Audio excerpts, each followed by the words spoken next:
Hello everyone, कैसे हैं आप सभी। उम्मीद करते हैं आप सभी ठीक होंगे। इस वीडियो में जो है मुख्य टॉपिक कवर करने वाले हैं रेजिग्नेशन के बारे में, टेक्निकल रेजिग्नेशन और सिंपल रेजिग्नेशन के बारे में, और एनओसी प्रमाण पत्र के बारे में जो है चर्चा करेंगे। बहुत सारे कमेंट्स आए हुए थे, उसके बिहाफ पे जो है इस वीडियो को बनाए हैं। और देखिए, जो नए व्यूवर हैं उनसे अनुरोध है कि वीडियो को शुरू से अंत तक देख लीजिए। अच्छा कंटेंट लगेगा तो वीडियो को लाइक कर दीजिएगा और चैनल को सब्सक्राइब कर लीजिएगा। शुरू से अंत तक हमारे वीडियो में बने रहिए। आइए सीधे टॉपिक की ओर चलते हैं। सबसे पहले ये जान लीजिए कि रेजिग्नेशन आप दो प्रकार से दे सकते हैं। पहला, आप टेक्निकल रेजिग्नेशन, क्या बेनिफिट मिलेगा इस पे भी चर्चा करेंगे।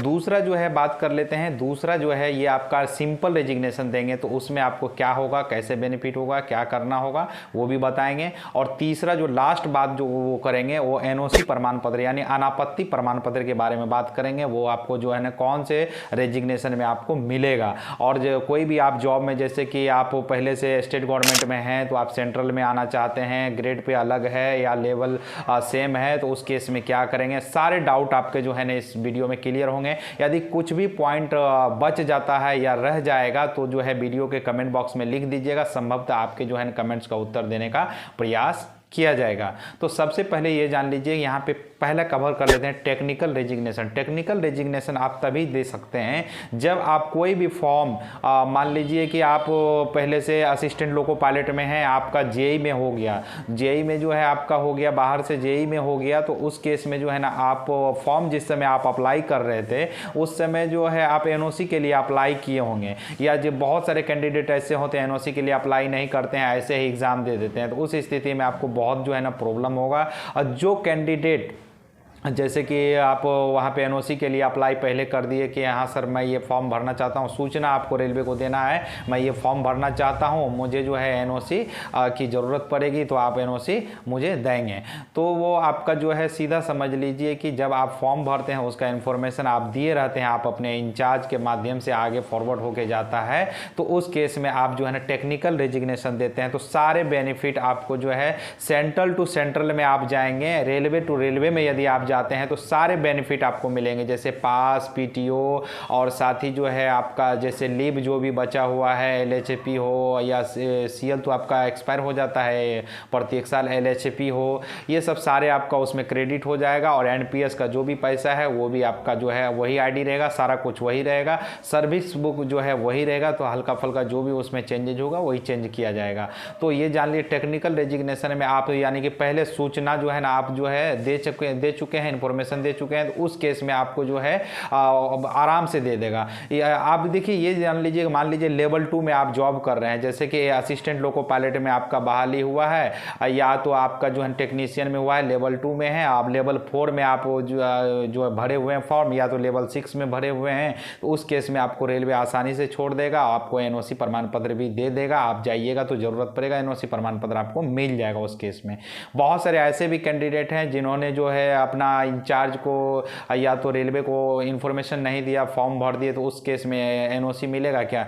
बिल्कुल एनओसी नहीं मिलेगा। उस केस में क्या करना पड़ेगा? सिंपल रेजिग्नेशन देना पड़ेगा। और एक बात यहाँ पे ध्यान रखिएगा, जैसे जिसका बहाली जैसे हो गया उसमें बॉन्ड भरवा जाता है, जैसे कि सियोरिटी बॉन्ड होता है जो कि 5 साल कहीं 2 साल भी रहता है, तो वो आपको जो है पे करना होगा। ट्रेनिंग के समय जो भी आप पे खर्च हुआ है वो पैसा आपको जो है ना पे करना पड़ेगा। चाहे 2 साल के अंदर जॉब छोड़ दिए, 5 साल का बॉन्ड भरा हुआ है तो, या 3 साल के अंदर ये छोड़ के दूसरे में जा रहे हैं, तो सारा पैसा आपको पे करना पड़ेगा। फिर आपको जो है ना एनओसी वहाँ से मिल जाएगा। क्वार्टर ले रखे हैं, क्वार्टर भी आपको वापस करना पड़ेगा, और जो भी टूल्स वगैरह सब आपको मिला है सारे वापस करके, सारे जगह से जो है क्लियर करके आपको क्लियरेंस मिल जाएगा। एनओसी प्रमाण पत्र वही हो जाएगा आपका। आगे जाके जहां पे आप ज्वाइन करेंगे वहां पे आप देंगे तो आगे की कार्रवाई आपका किया जाएगा, जो भी आपका ज्वाइन करेंगे वहां पे ड्यूटी में।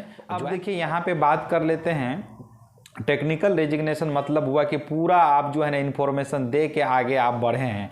और जो है सिंपल रेजिग्नेशन मतलब हुआ कि मान लीजिए झोल किए, मान लीजिए आप बताए नहीं, इन्फॉर्मेशन नहीं दिया, ऐसे फॉर्म भर दिए, या लेवल 2 में पहले से हैं, ये आपका जॉब अच्छा नहीं लग रहा है, लेवल 1 में आप जाना चाहते हैं, स्टेट गवर्नमेंट में ही जाना चाहते हैं, उस केस में आप क्या करेंगे? उस केस में सिंपल रेजिग्नेशन देना पड़ेगा। उस केस में भी आपको ट्रेनिंग में जो भी आप पे पैसा खर्चा हुआ है, जो भी सिक्योरिटी बॉन्ड के अंदर जो अधीन आता है, जितना दिनों का उसमें है, उसके अंदर यदि आप जो है रिजाइन देते हैं तो उस केस में भी वो पैसा आपको पे करना होगा। उसके बाद आपको वहाँ से क्लियरेंस मिलेगा, यानी कि आपको वहाँ से रिलीव करेगा, यानी आपको वहाँ से छोड़ देगा। रिलीज जब कर देगा, रिलीज करने के बाद आपको जो है वो लेटर जो बना के देगा वही लेटर आप वहाँ पे दीजिएगा और आपका सारा काम हो जाएगा। उस केस में आपका एनपीएस का पैसा एनपीएस में ही रहेगा, बाद बाकी जितना भी जो है आपका सारा कुछ बंद हो जाएगा।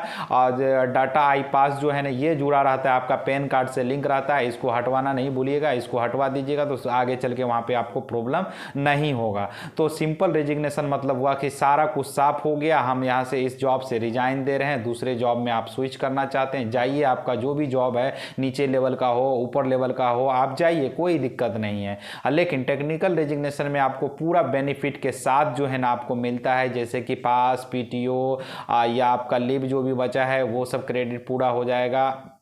उसके बाद केवल और ये भी बात है, टेक्निकल रेजिग्नेशन आप दे के जाते हैं तो इसमें आपको ऑप्शन रहता है कि 2 साल के अंदर जो है ना आप वापस आ सकते हैं अपने जॉब में, उधर जॉब अच्छा नहीं लगा 2 साल के अंदर जो है ना आप वापस आ सकते हैं। अनापत्ति फर्म जो है आपका एनओसी जो है, एनओसी के बारे में आप समझ गए कि कब मिलेगा कैसे मिलेगा।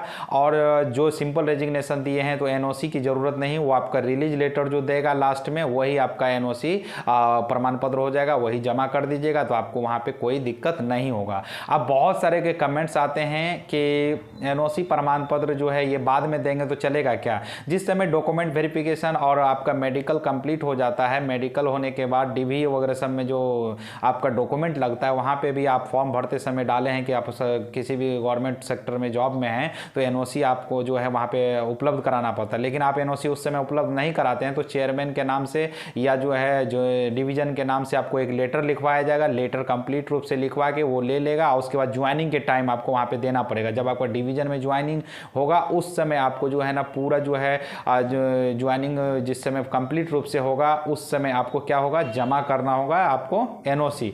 जहां से लाइए जैसे लाइए आपको एनओसी लाके देना पड़ेगा। देखिए बहुत सारे ऐसे हैं जैसे कि आप फॉर्म नहीं भी इन्फॉर्मेशन दिए हैं, फॉर्म भर दिए थे तो आप एक बार रिक्वेस्ट करके देखिएगा। रिक्वेस्ट करने से यदि ऑफिसर को बताइएगा ऐसा ऐसा मेरा सिलेक्शन हो गया है तो सर एनओसी यहाँ से दे दीजिए, तो हो सकता है वो आप पे दया करके एनओसी आपको वो दे सकते हैं। वो जो है ऑथराइज हैं, वो कुछ भी कर सकते हैं, बड़े साहब ऑफिसर जो भी होते हैं बड़े साहब वो आपको दे सकते हैं। तो देखिए इस वीडियो में एनओसी के बारे में बता दिए, नो ऑब्जेक्शन सर्टिफिकेट, आपके नाम से कोई भी कोई चीज़ जो है कि नहीं रहना चाहिए, पूरा क्लियरेंस के साथ आपको जमा करना होगा। और एनओसी जो है ना आप फाइनल ज्वाइनिंग के समय आप जमा कर सकते हैं। और सर डॉक्यूमेंट वेरिफिकेशन में नहीं किए तो कोई दिक्कत नहीं है। और उसके बाद टेक्निकल रेजिग्नेशन के बारे में बता दिए। और उसके बाद टेक्निकल रेजिग्नेशन में ये भी है यदि आप सेंट्रल जॉब में हैं, स्टेट गवर्नमेंट में जाते हैं, उस केस में क्या होगा। तो उस केस में सीधा समझ लीजिए उस केस में कुछ नहीं, एनपीएस का पैसा जो है एनपीएस अकाउंट सेम रहेगा, वही आपका स्विच हो जाएगा, उसी में आगे पैसा डलेगा। और एचआरएमएस तो चेंज हो जाएगा। रेलवे में है मान लीजिए उधर स्टेट गवर्नमेंट में टीचर्स में अलग गया तो उसका एचआरएमएस अलग होता है, सारा कुछ वहाँ पर अलग हो जाएगा। ये वाला इधर बंद हो जाएगा, वहाँ पर फिर आपका ओपन होगा। ये सब में आपको दिक्कत नहीं होगा। वैसे जो है जैसे सेंट्रल गवर्नमेंट में स्टेट में जाइएगा ना तो एनओसी वगैरह सब नहीं मांगता, यदि मांगे तो आपको यहाँ से इजी वे में मिल जाएगा, क्योंकि आप इन्फॉर्म करके उसके बाद ना आप गए हैं और उसके बाद तो आप यहाँ पे इन्फॉर्म कर दिए कि मुझे ये फॉर्म भरना है, ये फॉर्म भरे हैं। और ध्यान रखिएगा यदि आप 2-4 स्टेज किसी भी एग्ज़ाम में है, पहला स्टेज आप पास कर गए, इन्फॉर्म किए हैं, टेक्निकल रेजिग्नेशन बाद में देना चाहते हैं तो दूसरा स्टेज का एग्ज़ाम है तो उसके बारे में भी इन्फॉर्म आपको करना है ताकि छुट्टी वगैरह सब मिलने में बहुत आसानी होगा, कोई दिक्कत नहीं करे। फिर तीसरे एग्ज़ाम के बारे में बताना है, चौथा एग्ज़ाम है तो चौथे एग्ज़ाम के बारे में बताना है, सारा कुछ जो है ना आपको बताते जाना है। उसके बाद लास्ट में एनओसी आपको मिल जाएगा। हाँ ध्यान रखिएगा आप जिस लेवल में जैसे कि अभी वर्तमान में है उससे ऊपर वाले लेवल में आप जाना चाहते हैं तभी जाके एनओसी आपको वहाँ पे देंगे। यदि आप जो है ना लेवल नीचे जाना चाहते हैं या बराबर में जाना चाहते हैं तब वो छोड़ेगा नहीं, आपको जो है ना जाने नहीं देगा और एनओसी आपको नहीं देगा, बिल्कुल नहीं देगा, ध्यान रखिएगा। और साथ ही जो है नॉर्मल आप रेजिग्नेशन देते हैं सिंपल, तो उसमें आप जाइए, आप स्वेच्छापूर्ण हैं, आप जिधर जाना है आप जाइए, आपकी मर्जी, और जैसे जाना है वो उसमें तो बहुत सारे बेनिफिट्स आपके छूट जाएंगे। तो अब देख लीजिए एक आध पॉइंट देख लेते हैं, कुछ पॉइंट छूटा क्या। सिंपल रेजिग्नेशन के बारे में बता दिए हैं, और साथ ही जो है लीव हो, पास, पीटीओ, एनपीएस और सारे कुछ आपको इसमें बेनिफिट मिल जाएंगे टेक्निकल रेजिग्नेशन में। और सिंपल रेजिग्नेशन में आप वापस नहीं आ सकते हैं, एक बार जब आप जॉब छोड़ दिए तो आप वापस इसमें नहीं आ सकते हैं। लेकिन टेक्निकल रेजिग्नेशन में क्या है कि आप जो दूसरे जॉब में चले गए, वहाँ से यदि आपको अच्छा नहीं लग रहा है कि मेरा पहले वाला ही जॉब, प्रीवियस वाला ही अच्छा है, तो आप वापस 2 साल के अंदर आ सकते हैं। ठीक है, और उसके बाद सब कुछ बेनिफिट वगैरह सब हट जाएगा। एनओसी आना, आपका अनापत्ति प्रमाण पत्र जो हो गया, फॉर्म भरने से पहले इन्फॉर्म करना है, सारा कुछ जो है इस वीडियो में बता दिए हैं आपको। यदि अभी भी कोई भी डाउट हो एनओसी को लेकर या टेक्निकल रेजिग्नेशन को लेकर, या जो है आपका डॉक्यूमेंट वेरिफिकेशन में जो है एनओसी कब मांगेगा या ज्वाइनिंग के समय मांगेगा, पूरा बता दिए हैं इस वीडियो में विस्तार से। यदि मेरा कंटेंट आप सभी को अच्छा लगा हो, दिल से जो है आप थैंक यू बोलना चाहते हैं, तो वीडियो को एक लाइक कर दीजिएगा, मैं समझ लूँगा कि मुझे थैंक यू मिल गया। तो इस वीडियो में इतना ही रहने देंगे।